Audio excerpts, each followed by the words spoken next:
के कारण तो एक ख्रिस्त विश्वासी होने के नाते हमें आवश्यकता है कि हम ईश्वर पर और अधिक श्रद्धा रखें, हमारे विश्वास को और अधिक दृढ़ कर पाएं।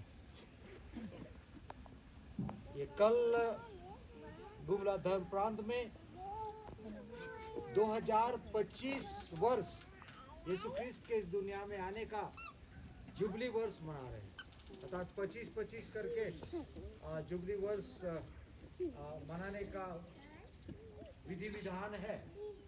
तो कल गुमला में समापन होगा। तो जो विषय वस्तु दिया गया था, आशा के तीर्थयात्री। अवश्य अभी जो वर्तमान स्थिति है और विशेष रूप से जो वर्तमान सरकार है अपने उस जिम्मेवारी को नहीं देखती है, नहीं समझती है, स्वीकार नहीं करती है। और इस समय में ये बात खुल करके सामने आ रही है। जरूर हम भारत में और कुछ कुछ देशों में ख्रिस्तीय लोग कम हैं, लेकिन विश्व में सबसे अधिक जनसंख्या ख्रिस्तियों की ही है।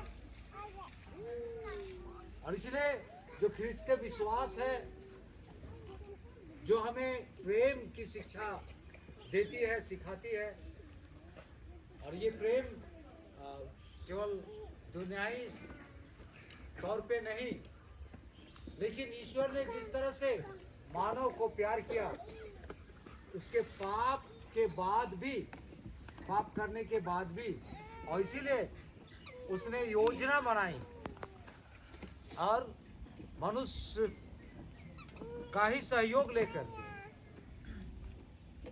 अर्थात माता मरियम और संत योसेफ को अपने बेटे यीशु ख्रिस्त के लिए एक छोटा परिवार दिया, जिसे हम आदर्श परिवार कहते हैं। अगला रविवार पवित्र परिवार का पर्व होगा और जो पाठ दिए जाएंगे बहुत ही, अगर उस पर गौर किया जाए, उसको जिया जाए, तो हमारा हर परिवार बहुत अच्छा हो जाएगा, आपसी समझदारी होगी। तो चलिए,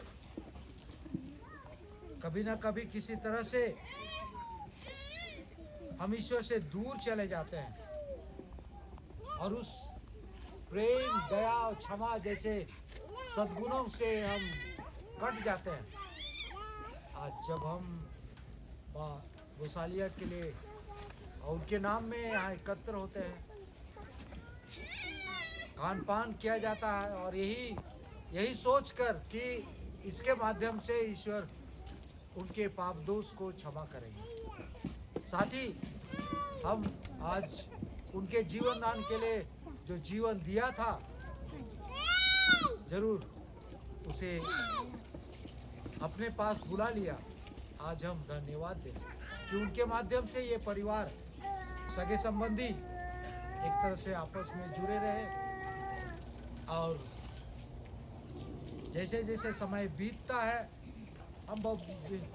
हम विकास करते हैं, उन्नति करते हैं, लेकिन कभी कभी हमारे कदम गलत रास्ते की ओर चले जाते हैं। आइए हम, और इसीलिए मिस्सा बलिदान में शामिल होने के पहले हम अपने कमजोरियों को याद करें और उनके लिए ईश्वर से और एक दूसरे से क्षमा